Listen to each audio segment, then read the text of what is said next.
Maybe this morning we had been in the Pacific Northwest and I had been a normal girl. Okay, not normal, but now I was some freak science experiment running around in South America. And how did we find ourselves in a remote village in Peru? Me.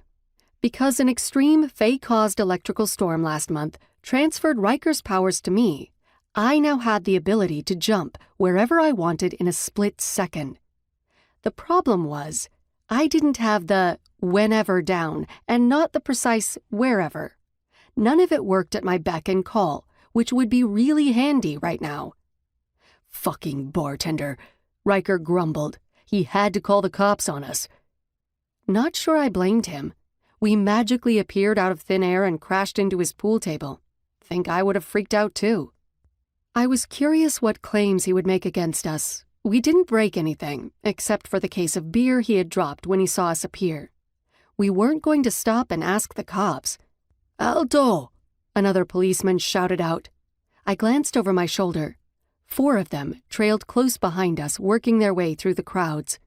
Shit. Warmth buzzed through my muscles, an odd feeling I had begun to experience recently. My body wanted to jump. "Ryker!" I grabbed my fingers around his hand. He looked over his shoulder and saw something in my expression. Pressing his lips together, he gave a quick nod. "Think of somewhere safe." I relaxed into the humming sensation, trying to think of a sheltered location. Funny, when I needed to think of one, nothing came. It wasn't like I had a ton of places I considered safe. Seattle was the only home I ever knew, and it certainly didn't make me feel secure. "Jump, Zoey!" I yelled at myself. Nothing happened. Damn it, I swore under my breath.